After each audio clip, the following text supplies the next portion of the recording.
Bienvenidos a la segunda temporada del Rumbo Podcast, el Rumbo 2030. Nuestro propósito es inspirar y acompañar a las empresas y a las personas a su mejor versión. Yo soy Tico Pérez Grobas y soy emprendedor serial, speaker, experto en psicología, cultura, comunicación y transformación organizacional. Y yo soy Alex Ureña, soy LinkedIn Top Voice, speaker, experto en bienestar, liderazgo y desarrollo de equipos de alto rendimiento. Hacemos este podcast para conectar, crear y generar conversaciones profundas con personas excepcionales, con líderes de empresas, con speakers, con expertos, escritores, deportistas, científicos, emprendedores, humanistas y líderes de opinión. Queremos contarte qué es lo que los llevó al éxito, de dónde obtuvieron fuerza para sortear las dificultades y qué experiencias marcaron sus vidas para ofrecerte a ti sus testimonios, sus ideas y los recursos y ejemplos de cómo poder desarrollarte personal y profesionalmente. Queremos ofrecerte reflexiones, inspiración, tips y perspectivas desde el lado humano e íntimo de las personas que han logrado cosas extraordinarias. Construyamos el futuro que imaginamos, construyamos el futuro que nos merecemos. Bienvenidos. Y ya estamos al aire nuevamente con un episodio más. Tenemos un invitado que yo personalmente quiero mucho y te lo digo así abiertamente. Daniel, he hablado en algunas ocasiones contigo y ha sido un placer. He aprendido mucho y espero que hoy todos ustedes puedan aprender un poco de este hombre sabio que ha recorrido muchos temas a lo largo de su vida. Empezó muy joven y bueno, pues con ustedes Daniel Colombo, bienvenido. Muchas gracias, Alex. Muchas gracias, Tico, por esta invitación.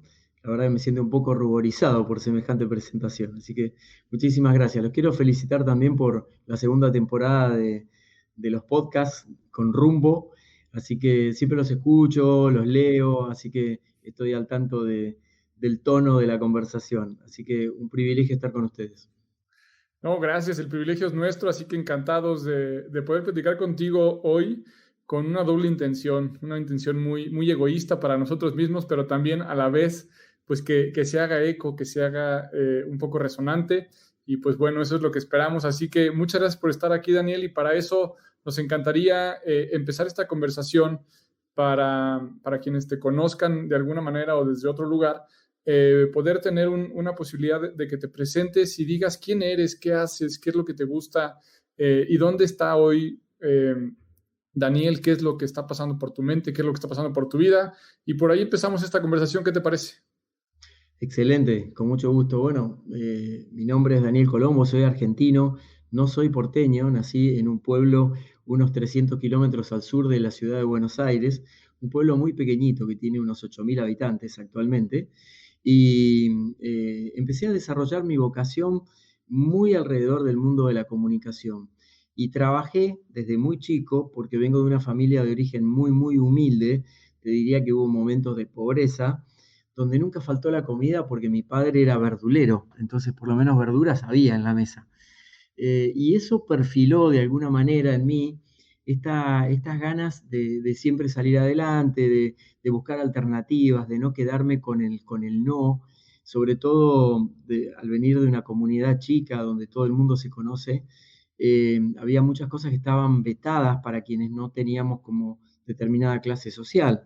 Y al entrar a trabajar en la radio desde muy chico, yo ya descubrí ahí cuál era mi vocación, que mi vocación es ser un comunicador entre los hombres, y eso me ha llevado por múltiples caminos, desde tener mis propias empresas. La última la tuve 20 años, la cerré en el 2012 a raíz de un episodio muy grave de salud que tuve, donde realmente no tenía más resto físico para poder continuar con esa actividad. Era una compañía de relaciones públicas y me ha llevado por múltiples caminos, por otros países, por otras ciudades, por escribir 30 libros, ahora pronto sale el libro número 31. Pero esencialmente me reconozco como un ser humano común, corriente, con determinados talentos o habilidades, por lo menos para ciertas cosas, entre las que reconozco que es muy central el tema de la comunicación para mí. Y desde el punto de vista profesional, lo que hago es ser un facilitador de procesos de transformación en empresas de todo tipo. Me he especializado como coach de alta gerencia y de equipos en distintos países. También trabajo como conferencista. El año pasado estuve dando unas 90 conferencias. Extraño un poco los viajes en este momento. Ya he comenzado este año la temporada de conferencias también, que viene muy nutrida. y también soy autor, como les contaba hace un momento. En definitiva, soy eso, soy una persona bastante sencilla, muy amante de la música, como pueden ver acá. Me gusta grabar videos, mi canal de YouTube tiene más de 150.000 suscriptores en este momento. Es decir, que tengo como muchas inquietudes juntas, aunque en este momento lo que más me motiva es ayudar a otros a desplegar su propio potencial. Extraordinario, extraordinario. Pues tremenda trayectoria que tienes, Daniel. Gracias por compartirla. A mí me gustaría como ir entrando en esta conversación y preguntarte cómo ha sido desde donde tú ves a los líderes, las empresas, los equipos, etcétera. ¿En qué punto estamos de esta coyuntura global, esta pandemia que nos ha transformado, nos ha llevado hacia arriba, hacia abajo, como una montaña rusa? Y bueno, ha sido interesante para muchos, ha sido difícil para otros tantos. ¿Qué ves tú hoy en resumen después de más de un año de pandemia? Bueno, lo que veo es que recién estamos como abordando la barca que nos va a llevar a algún lado y no sabemos todavía dónde va a ser esa nueva orilla, ¿sí? Por supuesto que a comienzo de marzo del año pasado, yo mismo hablaba mucho de un momento bisagra de la humanidad. Hoy en un posteo tuyo, Alejandro, hablabas de eso también, como en un momento de un antes y un después muy, muy potente.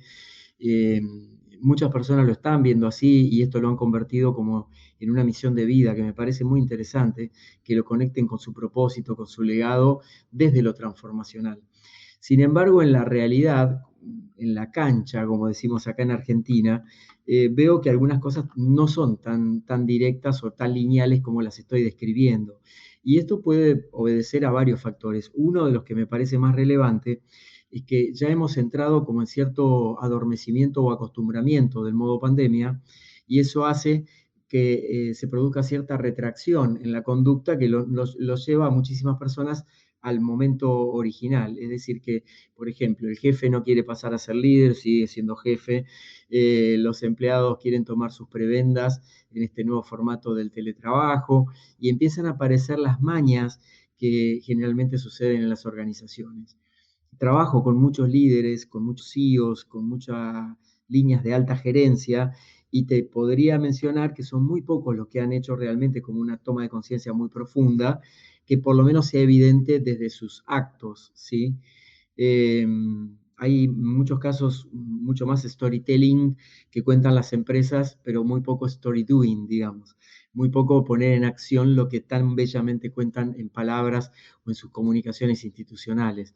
Entonces me parece que queda todavía un gran tramo por recorrer, desde la refundación de culturas organizacionales, la incorporación definitiva del tema de la tecnología como un valor central y esencial para funcionar de aquí en más, el tema del compromiso. El otro día estaba hablando justamente de otro de los valores, que es el tema de la confianza. Lo hablaba con una compañía a la que asesoro, que son líderes en el mercado inmobiliario, y me parece que son valores centrales hoy.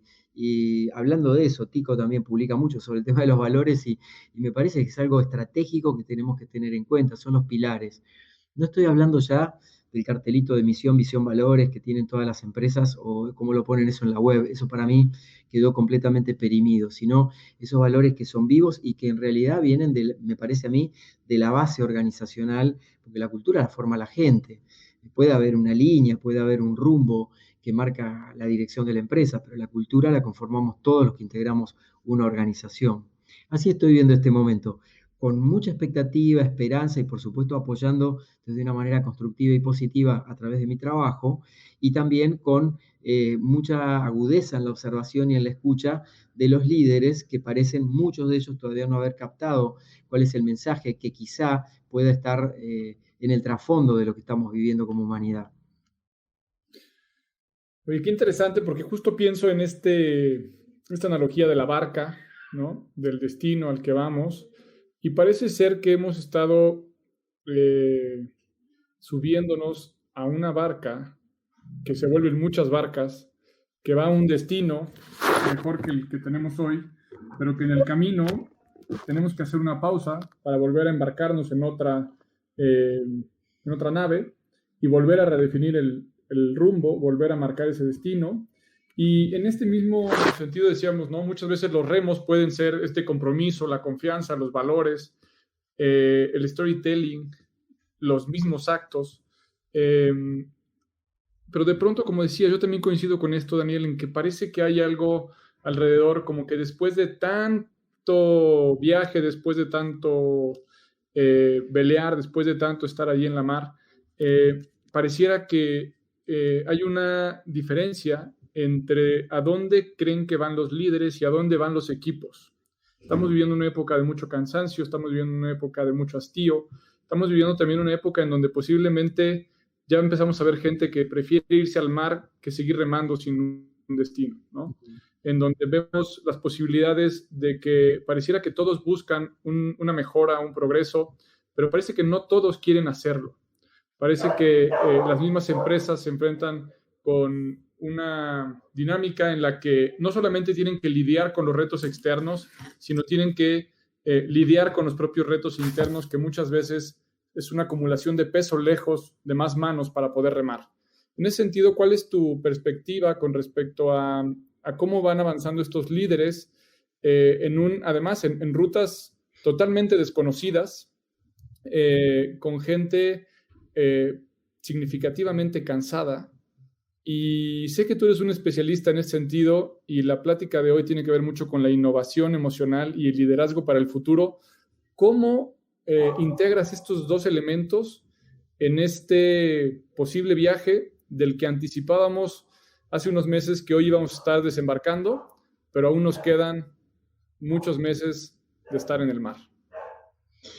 Bueno, ahí, si algo bueno trae esta experiencia humana que estamos atravesando de la pandemia, es el tema de poner las emociones sobre la mesa, que era algo prácticamente prohibido en las organizaciones, y yo recorro muchos países, conozco organizaciones de distinto tipo, gubernamentales, privadas, organizaciones civiles, donde estaba directamente vetado comentar cómo te sentías, cómo estabas, o expresar de pronto tu punto de vista diferente al de la conducción de la empresa.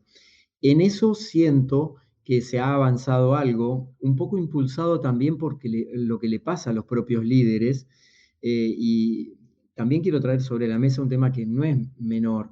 No tenemos tanta cantidad de líderes en marcha actualmente. En América Latina, por lo menos por lo que voy observando, todavía queda una cultura del jefe, el jefe que se pone, digamos, como el cargo al hombro y hace ostentación de eso con cierta soberbia, con el ego muy expuesto y demás. Y las personas que son líderes han quedado tal vez un poco fuera de tono del momento, aunque sin dudas, versus los jefes típicos, están saliendo mejor parados de esto. Volviendo a la analogía de la barca, ¿no? Creo que hoy, en vez de tomar la temperatura al subir a la barca para poderlos dejar pasar o no, podríamos analizar las estructuras del liderazgo que tuviera cada una de las personas y en función de eso saber si le vamos a poder asignar un equipo a cargo o no. Y esto es muy interesante desde el punto de vista coyuntural del mundo del trabajo, con los millones de puestos de trabajo que se están moviendo o perdiendo, y con la dificultad que encuentran también millones de personas para hacer su reskilling o su rediseño de carrera o el reinventarse, como le llamamos habitualmente, o el incorporar nuevas competencias, porque todavía no tenemos del todo claro el panorama. Voy a poner un ejemplo. El año pasado estábamos diseñando una formación en liderazgo colaborativo específicamente con un equipo participativo de aquí de Argentina, y tuvimos que ir reformulando el programa a medida que lo íbamos haciendo, porque las necesidades iban cambiando semana a semana, y finalmente dimos con un programa. El programa realmente salió súper bien, pero te diría que si tuviéramos que hacerlo hoy, tenemos que reformularlo completamente también. Entonces hemos pasado de un momento donde teníamos algunos mindset que podíamos mantener medianamente estables, donde las crisis eran medianamente predecibles y los líderes se podían mover dentro de determinado marco, por lo tanto los equipos también podían ir dentro de ese marco. Hoy esos límites no existen, porque todo lo que tenemos hoy ya como seguro, mañana no sabemos si va a estar. Acabo de terminar de trabajar hace un momento con una profesional de muy alto rango en Uruguay, y me comenta que Uruguay es un país chiquito en cantidad, en volumen de habitantes, pero ha vacunado hasta el momento al 20% de la población y se estima que para junio va a estar todo el país inmunizado, lo cual no significa que va a haber pasado la pandemia del coronavirus, pero es un avance muy importante. Aquí en Argentina, experiencia local es como que todavía se están peleando por las vacunas, que se han robado las vacunas, que vacunaron a políticos, bueno, todas las cosas que suceden en este país. Y no estoy haciendo digamos, una crítica sobre eso, aunque sí, estoy haciendo una crítica directamente, digamos. Pero lo que sí quiero señalar que no es una postura política, eso quería decir, pero sí es como una observación muy, muy tangible. Y esta persona con la que estaba trabajando tiene 32, 33 años y ayer le había tocado vacunarse en Uruguay. Entonces, estamos hablando también de que estos rasgos de humanidad que nosotros el año pasado pensábamos como que iban a estar más expuestos y más a flor de piel de todo el mundo, y no todo el mundo está en la misma frecuencia. Sin embargo, creo que se está formando una masa crítica muy, muy grande a nivel global, cuyos resultados lo verán tal vez las futuras generaciones, nosotros tal vez no lo veamos, pero sí me parece que está pasando algo muy interesante desde el punto de vista transformacional. No sé si respondí tu pregunta, Tico, pero era lo que me fluyó y lo que surgió. De eso se trata, que fluya, ¿no? Sí, justo, tenía que ver por ahí, justo Daniel, muchas gracias. Y en ese sentido, en la parte de la expresión de las emociones, creo que hay un componente que me parece bien interesante y que yo sí rescato de este año, ¿no? En el sentido en que pudimos ser mucho más vulnerables, pudimos ser capaces de expresar esas emociones, yo no sé si por inteligencia emocional o por intensidad de la propia presión, ¿no? Del momento en donde había un cierto desborde, pero sí creo que hubo algo, a pesar de que está muy dividido, ¿no? Quienes pudieron hacer home office y quienes no, creo que hubo una parte en donde de alguna manera todos compartimos esta vulnerabilidad, ¿no? A todos nos impactó de alguna u otra manera este efecto, este bicho, y creo que también en ese sentido hubo una democratización del daño, ¿no? Es decir, todos teníamos algo que intentar hacer nuevo, algo por lo cual guardáramos luto, y en ese sentido creo que hubo un toque humano hacia allá. Hoy, de acuerdo a las últimas investigaciones, vemos que hay más del 40% de la gente, según estos últimos estudios que leí apenas hace unos días, en donde le preguntaron a más de 30,000 personas cuál era su postura o cuál era el efecto que habían tenido después de 12 meses. Esto fue en febrero, literalmente, en donde hay data compartida de un año versus otro, y resulta que casi el 50% de la gente reporta que está pensando en abandonar el trabajo este año. Ese dato a mí me dejó sorprendido, ¿no? Porque quiere decir que hay un fracaso sistemático. Hay un fracaso sistemático en cómo se está reaccionando, en qué se está haciendo, en qué es lo que buscan el mercado, qué es lo que buscan las empresas, qué es lo que buscan los líderes, qué buscan los trabajadores. Y creo que a mí ese es un punto que hoy me tiene con los ojos abiertos en el sentido de qué nos deja ver esta fisura, ¿no? Si fuera que esta herida en el sistema del trabajo, digámoslo de alguna manera, nos deja ver algo nuevo, ¿qué otra cosa? ¿Qué es lo que nos deja ver que estaba a lo mejor disfuncional, que estaba podrido, que hacía falta reinventarse y que no tiene que ver nada más con poder preguntarle a la gente cómo estás o con poder hacer una junta colectiva, un taller, un webinar, un workshop o una conferencia? Tiene que ver con mucho más que eso, tiene que ver con algo mucho más grave que dar ciertas aspirinas en diferentes momentos y que hoy parece que tampoco hay la posibilidad de hacer un diagnóstico tan claro, ¿no? Porque los síntomas van cambiando con mucha frecuencia. No sé cómo lo perciban ustedes, esto es una perspectiva que tengo de estos días. ¿Ustedes cómo lo ven? ¿Tú cómo lo ves, Daniel? Bueno, lo que he observado coincide contigo. Me parece que lo podemos abordar también desde el punto de vista de las búsquedas personales. Mucha gente no se había planteado cuál era el sentido de su vida, para qué estaba aquí y demás, hasta que le tocó vivir el contexto de pandemia. Entonces ahí se empezaron a plantear si la relación que tenía dentro de su casa era la que verdaderamente quería, si amaba a sus hijos o cómo podía hacer para verlos más y de pronto estaban separados, o una persona que vive sola, se agudizó su soledad o se agudizó sus ganas de encontrarse con los otros. Yo creo que eso no es menor y dentro del punto de vista organizacional lo que sí he visto con muchos clientes es una dilución de la cultura, como si la cultura se hubiera diluido el año pasado por la falta de cercanía y de contacto. Las culturas se construyen a partir del contacto, a partir de la frecuentación, a partir de los rituales. Entonces, creo que hubo volviendo a lo que decía, una toma de postura de muchas personas que dijeron, yo de esta manera no quiero vivir, quiero algo más saludable para mí. Aquí en Argentina hemos visto, también lo conozco en Chile, el caso donde muchas personas han migrado de las grandes ciudades a poblaciones más amables, por llamarlos de alguna manera, o más sustentables. Y eso me parece muy saludable si son decisiones que realmente las tomaron a conciencia. Ahora, no es un parche, porque el mudarse o el trasladarse o mudarse de país no es algo tan sencillo. Yo he emigrado y conozco cómo es el proceso. Eso implica una dosis de duelo para todas las personas. Con respecto al dato que dabas, de que el 50% en esa encuesta decía que este año quería dejar el trabajo, me surgió una duda cuando lo estabas explicando y que probablemente lo hablaba la otra vez con el CEO de una empresa con el que trabajo en Chile, si eso no parte también de algunos miedos internos que tienen muchas personas ante la necesidad de reinventarse o ante la posibilidad de perder sus trabajos o quedar fuera del mercado laboral. Porque nosotros vivimos pregonando, me incluyo, en LinkedIn y en todas las redes sociales o los artículos que escribo cada semana en 20 medios, en mis libros y demás, en mis podcasts, hablo del tema de reinventarse, de las herramientas de la reinvención y demás, pero no todo el mundo tiene las capacidades desarrolladas para reinventarse. Entonces eso puede producir cierta dosis de miedo, cierta dosis de temor, que lo frena como un impulso vital. Y ese miedo también está dentro de la organización mientras la persona sigue colaborando con la empresa. Es decir, que la persona trabaja dentro de la empresa con ese miedo interior que todavía no se ha manifestado.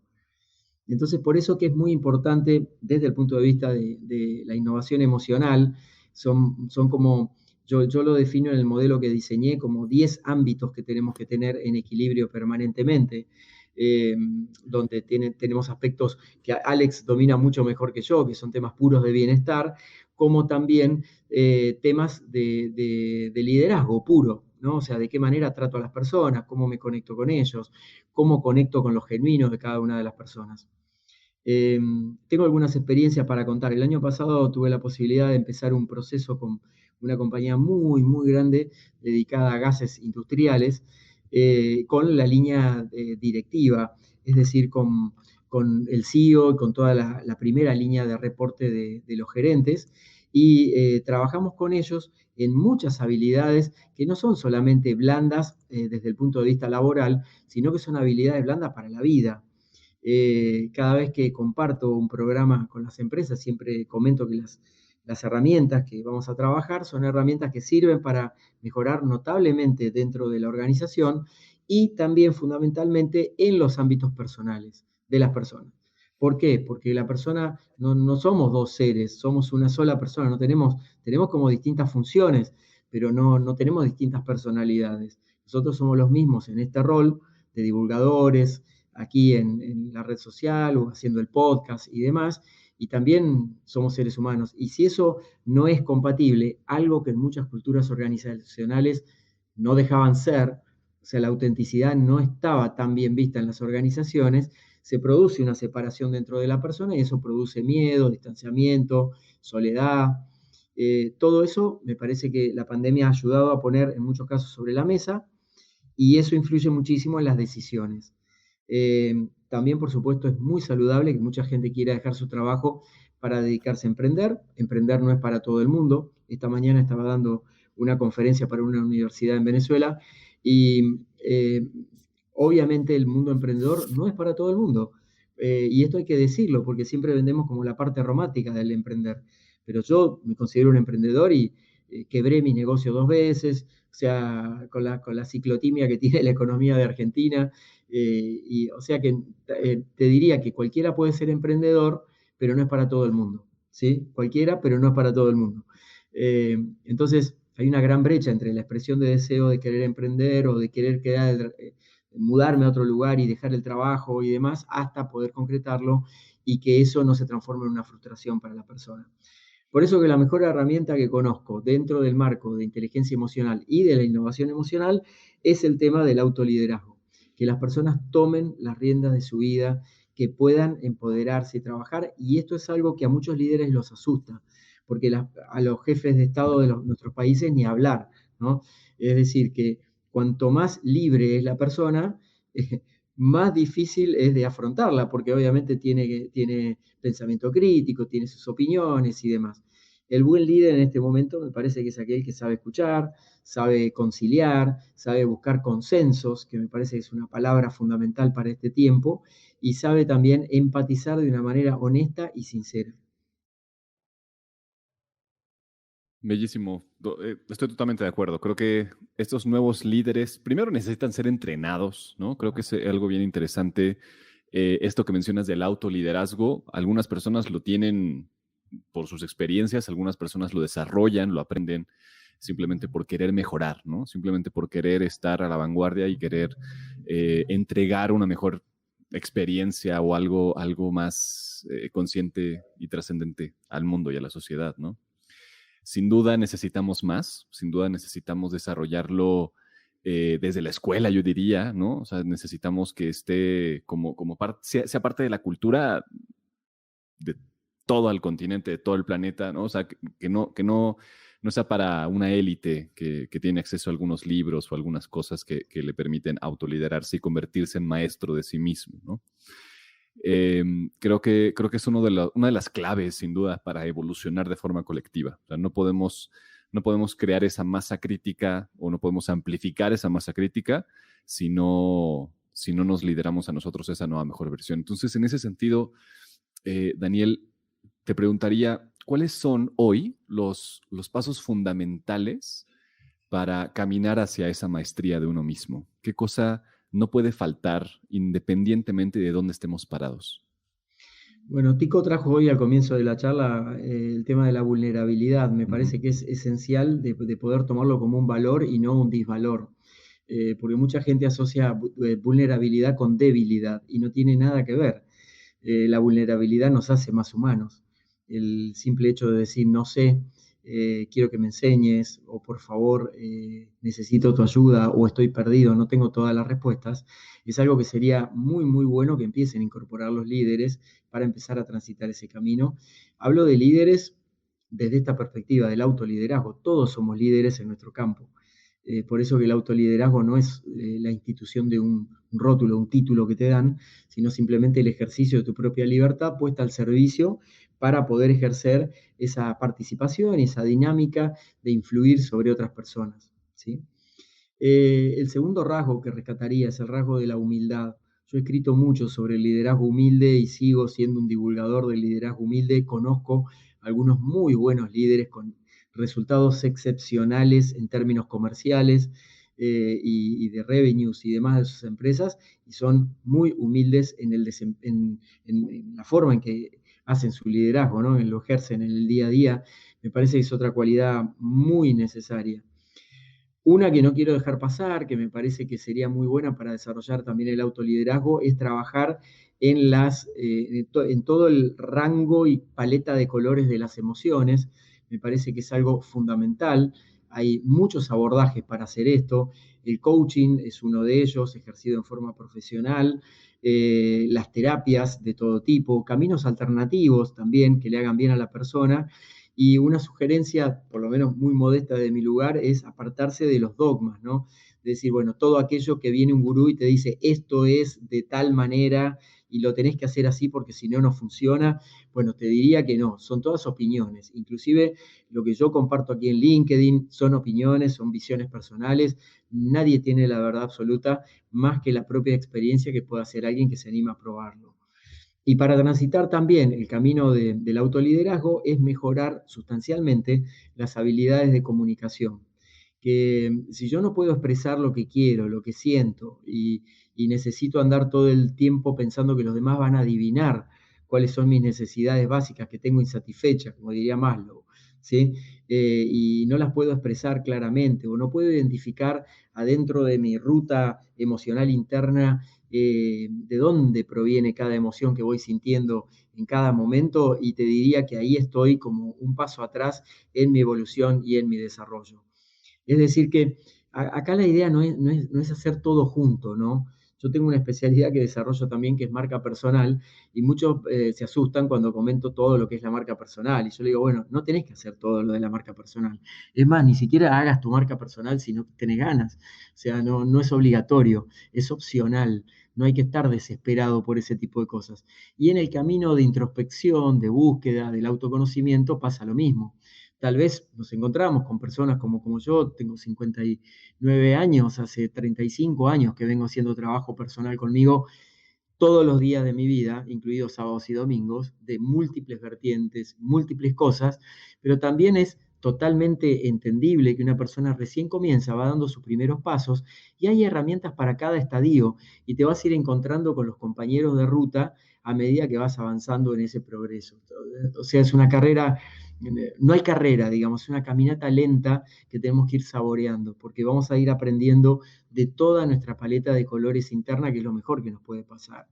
Con esto tan poético que digo, lo voy a conectar más con la realidad, ¿no?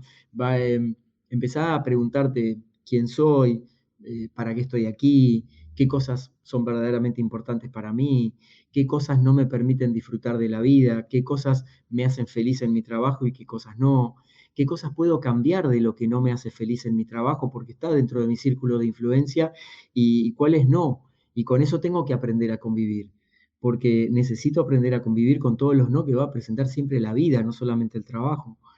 Me parece que va por ahí, Alex. Genial, genial, genial. ¿Tú qué dirías, Tico, de esto? Súper interesante, porque creo que en ese sentido hoy, pues el entorno, en ese sentido, si vamos en búsqueda de una paleta más grande de colores, pues creo que la vida nos acaba de ofrecer toda una tienda de pinturas, ¿no? Entonces, creo que en ese sentido, bajo esa trayectoria en vez de carrera, Daniel, creo que este año en particular nos permitió eso, ¿no? Nos permitió justamente poder conocer colores que no conocíamos, poder ver diferentes tonalidades y que tal vez tenemos una serie de recursos para poder hacer ahora desde diferentes ángulos algo con esos colores, desde poderlos observar, desde poderlos trabajar, desde poderlos llevar a una pintura, poder hacer algo con ellos o simplemente incorporarlos en el lenguaje y ponerles nombre a esa diversidad de opciones que hay, ¿no? Y creo que en ese sentido, pues mientras más colores podamos ver, mientras más emociones podamos sentir, evidentemente la posibilidad de que el sujeto, en este caso, pues pueda crecer, pueda ampliarse, pueda extenderse, pueda desarrollarse, es mucho más grande, ¿no? En ese sentido, creo que la visibilidad de interpretar estas experiencias, estos desafíos, como algo que en sí mismo ya transforman, algo que en sí mismo tienen un mensaje para cada uno de nosotros y algo que tal vez este año no tendrá efecto, pero en algún momento, como dices, ¿no? Llegará el momento en que tengamos X o Y edad y que nos convirtamos en otro tipo de persona y que depende de las decisiones que tomemos como este evento, esta lluvia de pintura que nos cae, nos pueda conformar o nos pueda llevar a ser una persona en vez de otra. Y en ese sentido, creo que también, pues mientras más colores, mayor la posibilidad de innovar. Y esa parte a mí me deja varias preguntas, pero quisiera concretar la primera, Daniel. Tiene que ver con, ¿no? ¿Qué hacer o qué propones hacer cuando tienes enfrente en esta gran tienda muchas más pinturas de las que puedes conocer, nombrar o utilizar en tu siguiente obra? Bueno, hay un maestro con el que me entrené en técnicas de productividad, él es norteamericano, se llama David Allen, que dicen, lo único que tenemos que hacer es tomar el siguiente paso, no hay que dar todos los pasos juntos. Entonces, si yo tengo un gran Disneylandia delante mío con una oferta inmensa de colores sobre un lienzo en blanco, que yo creo que el efecto que nos dejó tan paralizados cuando apareció lo de la pandemia a nivel global, es que es la primera vez que una pandemia afecta al mismo tiempo a 7.700 millones de habitantes, todos atravesados por lo mismo al mismo tiempo. Eso es un lienzo en blanco. Y si lo queremos leer, esa puede ser una gran oportunidad de empezar a pintar algo mejor para cada uno de nosotros, como cada uno lo quiere interpretar. Entonces, este maestro que decía, empezá por algo, empezá por una primera pequeña acción. Acá lo importante es mantenernos en acción y en enfoque permanente. Estamos en un mundo, y debo decir que tanto los medios de comunicación, yo trabajo en los medios y lo conozco bien de adentro, como los gobiernos y demás, están buscando ponernos cada vez más distractores alrededor. Entonces tenemos que estar especialmente atentos y focalizados para no dejarnos llevar por todos los distractores y tener discernimiento, tener pensamiento crítico ante cada una de las cosas que se van presentando en el mundo. Eso sería como lo primero, porque eso va a bajar mucho el nivel de estrés que nos genera todo lo nuevo y el nivel de desafío que nos parece como que no vamos a poder gobernar ese tipo de situaciones. Si me permite una referencia personal, cuando estuve internado tan grave, que realmente tuve una situación muy, muy desafiante de salud, donde se me daba, digamos, bueno, me recuerdo una situación donde estaba una junta médica, yo estaba en un estado de coma y estaban debatiendo si le iban a avisar que me moría a mis familiares hoy o esperaban a la mañana, ese tipo de cosas. Yo estaba escuchando todo, pero no podía decir nada, ¿no? Entonces, estaba en una situación muy, muy grave, muy delicada, y me he recuperado muy bien gracias a los médicos y gracias a mi esfuerzo también, y a mis hermanos que me cuidaron mucho. Eh, eh, en ese momento lo único que importa es tu próxima respiración, no importa nada más. O sea, no es que tengo que empezar a pensar con qué colores voy a pintar, con cómo voy a hacer para toda la empresa que tuve durante 20 años, qué voy a hacer con la empresa. O sea, todo eso no lo pensás en ese momento. Lo único que pensás es cómo tomar tu próxima respiración. Es tan básico como eso. Quizás ese sea un buen ejemplo, ¿no? Empezar a pensar en chiquito, sin perder el sueño, ¿no? La magia del sueño o todo eso que nos produce la adrenalina de visualizarnos de acá a un tiempo, pero estar como mucho más en lo concreto y en lo chiquito del día a día. Y desde ahí poder construir este sentido de influencia del que hablaba. En mi perspectiva va por ese lado.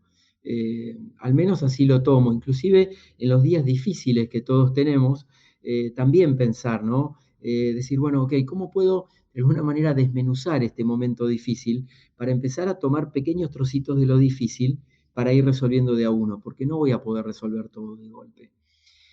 Siempre partiendo de la base de que quiero superarme, quiero progresar, quiero ir para adelante. También hay muchas personas que por ahí no eligen eso como primera opción, ¿no? Y deciden quedarse estancados, y hay mucho de eso también. Me pasa mucho cuando intervengo con equipos grandes, que siempre hay personas que de alguna manera tienen como una energía un poco desbalanceada en ese momento y es totalmente natural porque el proceso es muy individual para cada uno y le pega de maneras completamente diferentes a cada uno. Todos estamos duelando algo en este tiempo, ¿sí? Todos estamos duelando algo. Qué interesante. Concuerdo en que hay un duelo colectivo, ¿no? Ujú. En este momento cada uno está sufriendo algo y cada uno tiene diferentes oportunidades enfrente, que algunos las toman y las saborean y otros se quedan estancados. Entonces es como, ok, el duelo hay que vivirlo y hay que dolerse, pero hay que seguir, ¿no? Y hay que observar lo que sí tenemos y la abundancia que está presente en cada instante, ¿no? Me encanta esto también que mencionabas respecto a lo que es verdaderamente importante. Hace unos días tuve una experiencia cercana con la muerte, no yo afortunadamente, pero la vi enfrente de mí y me marcó mucho, ¿no? No había tenido una experiencia así tan cercana. Afortunadamente todo salió bien, pero sí justamente, ¿no? El resumen de todo era, lo único importante es la vida. O sea, realmente lo único importante es la vida. Y entonces aquí la reflexión es, para mí era, ¿qué tienes que hacer? Si lo único importante es la vida, es, ¿qué quiere la vida en este momento de ti? ¿Qué puedes entregar con esta vida que tienes? ¿Qué importa hoy? ¿No? O sea, son preguntas que son mucho más esenciales, mucho más, podríamos decir profundas, pero en realidad son muy simples, ¿no? ¿Qué tengo que hacer para tomar esta respiración de forma consciente? ¿Y qué voy a hacer ahora con las personas que me rodean? ¿Cómo voy a impactar mejor a mi entorno? ¿Cómo voy a beneficiar a mi familia? ¿Cómo voy a beneficiar a mi equipo? ¿No? Creo que ese recuperar lo que es verdaderamente importante es un paso también para poder innovar y para poder crear esta cultura de bienestar y esta cultura potente para que sea un mundo sustentable, ¿no? Yo te Sí, pregunto, perdón, déjame nada más así como hacerte la sí, pregunta y ahí te sigues. claro, Y es claro. como, justamente conectando esto con la cultura, ¿no? ¿Qué pasos hay que dar para que a través del trabajo con los equipos, con los líderes, etcétera, podamos crear culturas en las empresas que sean más positivas con la gente? Bueno, justo lo que te iba a comentar es que hoy a la tarde estaba trabajando con la gerenta de una empresa y eh, reflexionaba con ella de qué importante es en este momento empezar a dejar de lado todo lo superfluo para conectarnos solamente con lo que es esencial, inclusive en el ámbito del negocio. Estábamos hablando de negocios ahí, ¿sí? Hay tantas cosas alrededor como moscas que están dando vuelta todo el tiempo, que tenemos una sobreabundancia de estímulos y eso nos agota muchísimo. ¿Sí? El cansancio, esta fatiga extrema de la que hablaba Tico al comienzo. Y para co-crear nuevas culturas, me parece que es esencial el rol del líder, de la cercanía del líder y también del nivel de participación que le damos a los colaboradores. Porque muchas empresas quieren que el líder lidere, pero que los colaboradores obedezcan. Esta es una realidad también. Entonces, como invitación para las organizaciones es a repensarse cuál es el nivel de participación genuino y honesto que realmente le quieren dar a los colaboradores. Eh, hay, hay de todo, ¿no? Porque hay gente realmente que tiene muy buena intención en este espíritu colaborativo, hay otras personas que no tienen tan buena intención desde el punto de vista de los colaboradores, en el empresariado también. Hay empresas que hacen trabajos fabulosos en relación con la cultura y otros que lo tienen casi como un adorno, ¿sí? Como poner algunas cosas y solamente para cumplir con determinadas cosas que le pide su casa matriz o algo que está, digamos, bien visto. Sin embargo, la cultura es algo mucho más profundo porque marca de raíz lo que nosotros queremos lograr como empresa, de qué manera, cómo nos comunicamos, cómo nos presentamos, de qué manera dejamos huella. Eso no me parece un tema menor, ¿no? El tema del legado, siempre hablamos del propósito, bueno, a mí me gusta hablar mucho del legado también. ¿Qué voy a dejar cuando ya haya pasado por esta experiencia física o cuando me haya ido de ese trabajo? Estoy en el 50% de los que quieren dejar su trabajo. Bueno, ¿qué huella quiero dejar? Esa es una pregunta fundamental que quisiera invitar a que cada uno, si quiere, se la responda, ¿no? Eh, Porque no es lo mismo cómo te vas, todo tiene un impacto, ya sea que te elijas irte del trabajo o te despidan del trabajo, todo tiene un impacto. Y eso afecta a las culturas, ¿sí? Eso afecta a las culturas. Para empezar como de alguna manera, a moldear, te diría como si fuésemos a tomar un taller de cerámica y nos entregan una pieza de barro y empezamos a moldear y a hacer como una pieza entre todos, es esto. Primero, me parece ser muy honestos, empezar a hablar de lo que nos pasa abiertamente, habilitar canales de diálogo que no tengan filtro, ¿sí? Porque me pasa de trabajar con algunas empresas que abren canales de diálogo pero filtran las respuestas, por ejemplo, ¿no? Después, cuando se las van a mostrar al directorio. Entonces, eso no es, digamos, hablar honestamente. Otra cosa que fomentaría es el tema de que las personas se conozcan más por lo que son, más que por lo que hacen. En general, en las organizaciones, cada uno tiene un rótulo, un rol, lo meten dentro de un casillerito llamado organigrama y desde ahí la persona opera su rol funcional dentro de la empresa. Eh, lo que he comprobado es que cuando las personas se conocen desde otro lugar, y esto lo vengo comprobando desde el año pasado con los trabajos que hago con las compañías, se producen resultados mucho mejores.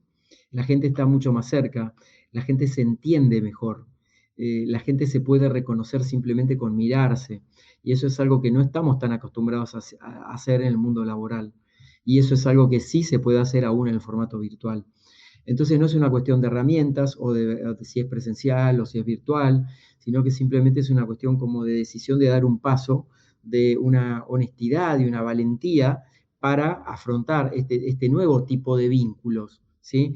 Es como cuando te encontraste en la pandemia conviviendo con tu pareja 24/7 y de pronto tuviste que plantearte si era el vínculo que querías o no, y tal vez lo hayas reelegido o tal vez no.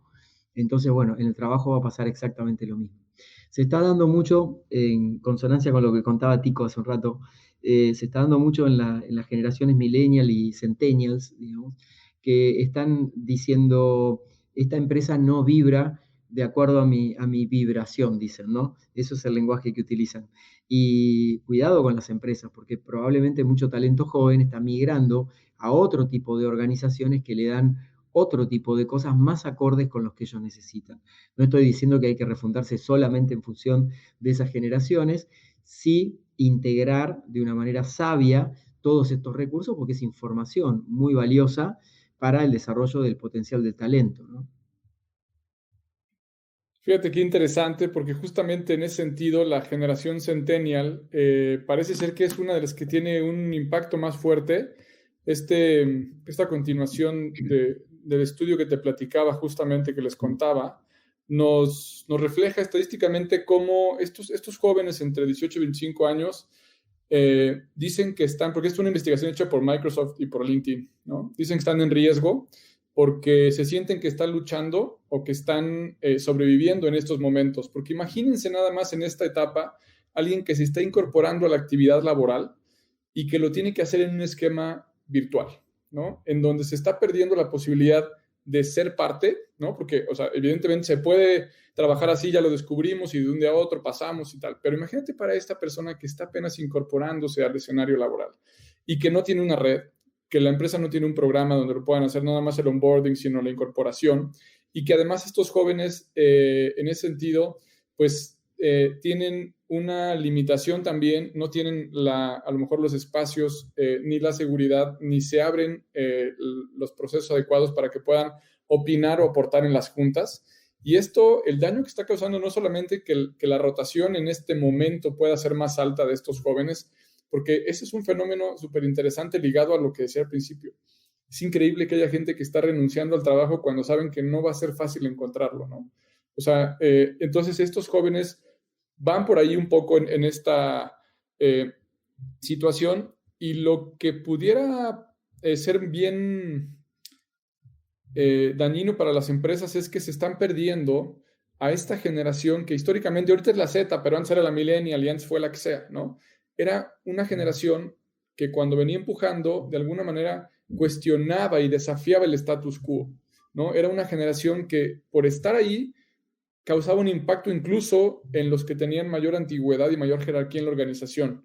Había un cuestionamiento de cómo le vamos a hacer y que tal vez hoy, dentro de este nuevo modelo, vale la pena repensar en ellos para ver de qué manera los incorporamos, porque aunque asumimos que son los más hábiles tecnológicamente, no estamos pudiendo hacerlos parte de nosotros y meterlos en este proceso de innovación, creatividad, disrupción, agilidad.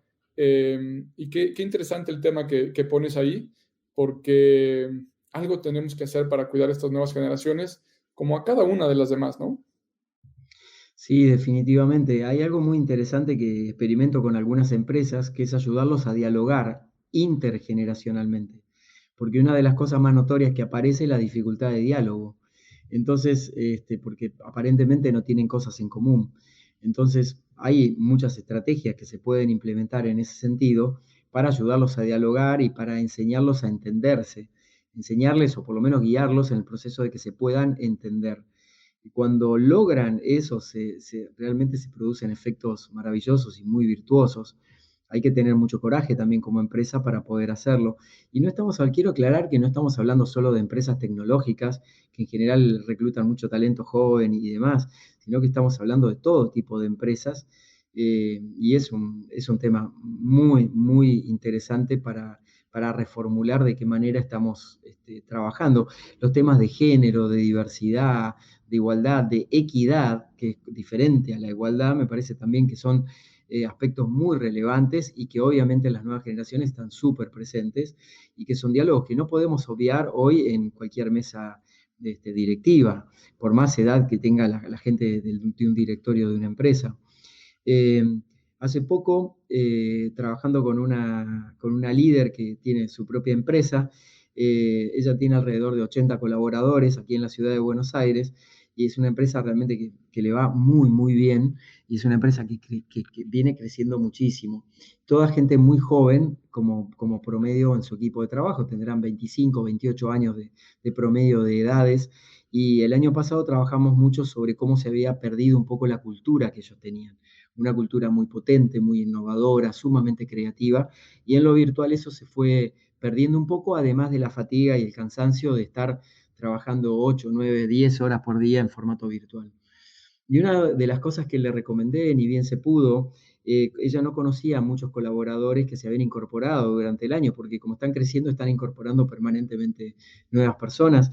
Y le dije, ¿qué tal si te armás una agenda y vas a desayunar con los nuevos colaboradores o con cada nuevo colaborador, que eran, por ejemplo, 20 personas, pero te vas al barrio donde vive esa persona. O sea, no es que el colaborador tenga que venir a tu oficina o tenga que venir a tu barrio a tomar el desayuno, sino que como líder vas al barrio de esa persona. Y lo hizo, lo está haciendo todavía, en algún caso juntó a 2 o 3 que vivían cerca, pero en realidad me parece que es gráfica esta imagen del líder que va, del líder que sale a la búsqueda de, y no esperar que vengan a sentarse con él o que el líder le pida una reunión para conocerse. Me parece que está muy bueno eso de salir del rol e ir al fango, digamos, a la cancha donde el otro es el local y yo soy el visitante, ¿no? No, totalmente, porque justamente creo que es ahí donde la forma de conocernos puede ser súper diferente y el mensaje de ir en vez de esperar creo que hace mucha diferencia en ese sentido.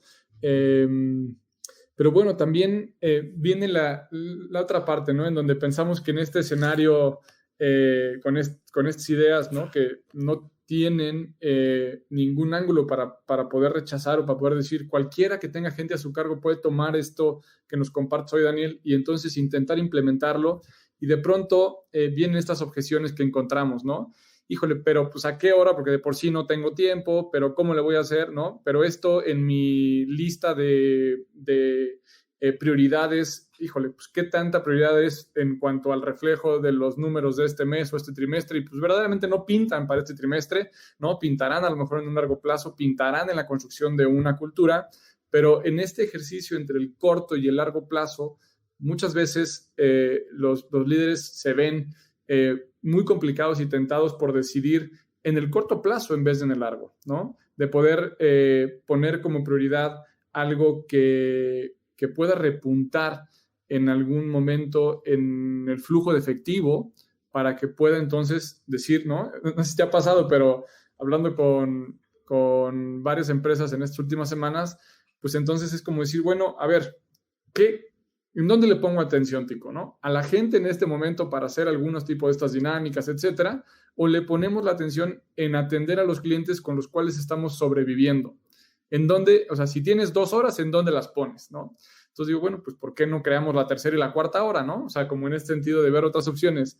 Pero, ¿qué tanto te enfrentas tú a estas limitantes en las que los resultados, la eficiencia, la productividad, la rentabilidad se ven favorecidas en esta toma de decisiones frente a estos escenarios? Lo encuentro cotidiano lo que está refiriendo Tico, aquí pasa exactamente lo mismo, solamente que desde mi hacer profesional siempre estoy invitando a abrir posibilidades, mi trabajo es abrir Claro. posibilidades. Entonces, hoy, sin ir más lejos, estaba con un cliente, íbamos a retomar un programa anual el próximo viernes 16 de abril, cuando estamos grabando esto, del 2021.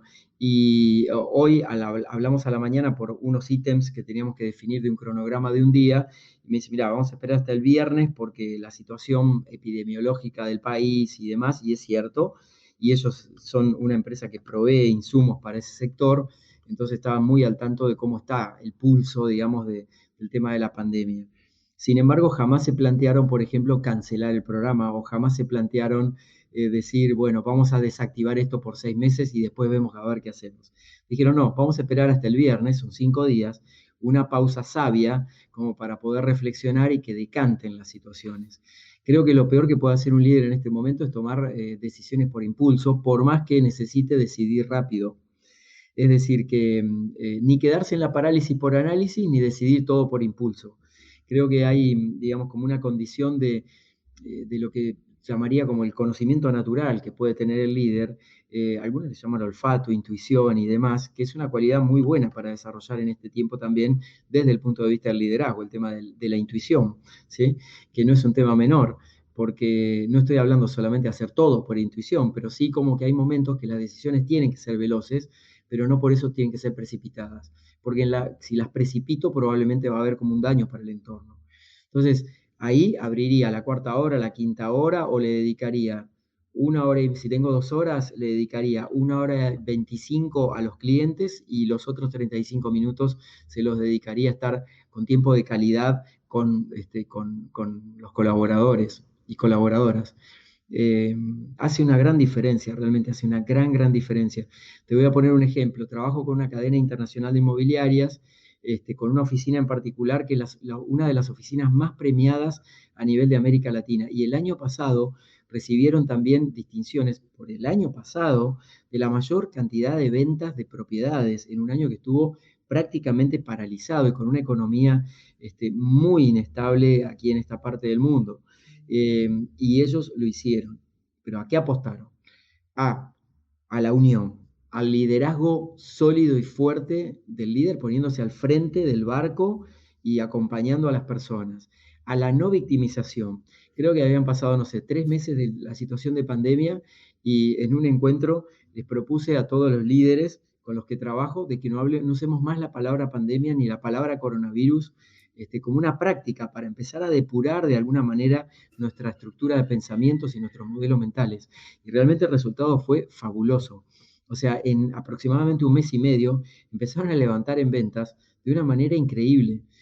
No quiero decir que todo tiene que ver con esto, pero parte de decisiones en las que cada uno, además del líder, son protagonistas. Necesito empoderar a los colaboradores de todos los sectores para que realmente se hagan carne de estas vivencias y lo lleven a cabo en el día a día. Porque el líder solo no lo va a poder hacer, no lo va a poder sostener. Y desde el punto de vista de los directorios o las juntas de accionistas o los inversionistas de las empresas, también tener conciencia de que estamos en un momento completamente diferente y que no vamos a poder pedir los mismos resultados que en épocas regulares, pero podemos pedir resultados distintos. Y ahí aparece la magia de este lienzo en blanco, donde todo es posible de construir, ¿no? Empresas que se han reinventado por completo, empresas que han abierto nuevas unidades de negocio, o sea, cosas que antes hubieran llevado, no sé, 2 años de desarrollo, bueno, se hicieron en un mes. Digamos que se pueden seguir mejorando, pero se hicieron en un mes. Para mí la constante está de mantener como la energía activa, no dejándonos rodear por tanto entorno que nos tira para abajo, es muy importante en la cultura de las organizaciones. Sin duda, qué increíble historia y qué importante es poder ver estas posibilidades, ¿no? En donde se puede cambiar desde la forma de asignar los tiempos a diferentes actividades, como la manera de cambiar el lenguaje o escoger el diccionario con el que podamos conversar entre nosotros. Y creo que al final, pues es eso, ¿no? Las realidades se construyen a través de las palabras y en el momento que las podemos escoger o podemos consensuar, podemos crear un mundo diferente mientras convivimos al menos o tener esa unión al menos como proyecto. Para ir cerrando con esto, Daniel, aprovechando que ya estamos llegando al final y queremos ser muy cuidadosos con tu tiempo, tengo 2 preguntas para poder finalizar contigo, porque Alex está en medio de una tormenta y como decíamos, pues hay muchas cosas inesperadas. Me acaba de mandar un mensaje que se le cayó la señal por allá en su casa. Así que me gustaría preguntarte rápidamente cómo percibes el liderazgo de cara al 2030. Bueno, lo percibo como algo muy diferente a lo que conocemos hoy como liderazgo. No sé si vamos a tener estilos de liderazgo. Creo que vamos a tener como perfiles de personas que ejerzan roles de responsabilidad y el liderazgo va a ser mucho más participativo, muy horizontal y con otro tipo de dinámicas. Con equipos muy autopropulsados, te diría como un esquema casi de tener microemprendedores en cada una de las áreas y muy haciéndose cargo como si fuera realmente emprendedores cada uno de ellos. Y también, obviamente, eso va a implicar muchísimo las políticas de remuneraciones, de compensaciones y demás. Hay una transformación que también es una charla intensa que nos debemos, ¿no? Todos, porque estamos funcionando por ahora con esquemas muy parecidos a lo anterior.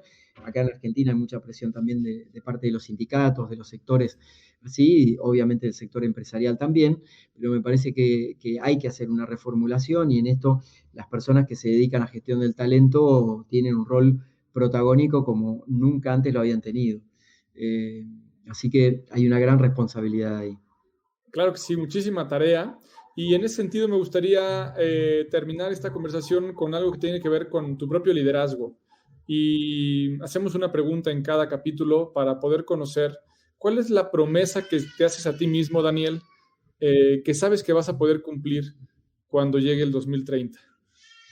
Inspirar a las personas y a mí mismo en estar cada día mejor y mejor. Esa es una promesa que vengo cumpliendo hace muchos años y ese es parte de mi misión de vida también y algo que ejerzo cotidianamente y que lo transmito y busco transmitirlo en cada una de las cosas que hago. Ojalá que se vea.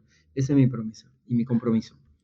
Seguro, pues muchas gracias porque al menos yo no sé cómo fue el resto de tu día. Hoy sé que empezaste desde temprano por lo que nos platicabas hace rato, pero al menos a mí me dejas esa inspiración y me dejas un paso adelante con ganas de ir a encontrar nuevas alternativas, a abrir estas opciones y con eso pues para mí significa mucho y espero que para alguien más también de quienes nos escuchan hoy o nos escuchen en alguna de las repeticiones les pueda pasar algo similar que no lo descarto en absoluto. Así que de mi parte, Daniel, te agradezco mucho a nombre de Alex y mío que pueda estar aquí y me encantaría nada más preguntarte a manera de cierre, ¿con qué te quedas? ¿Tú qué te llevas después de este capítulo?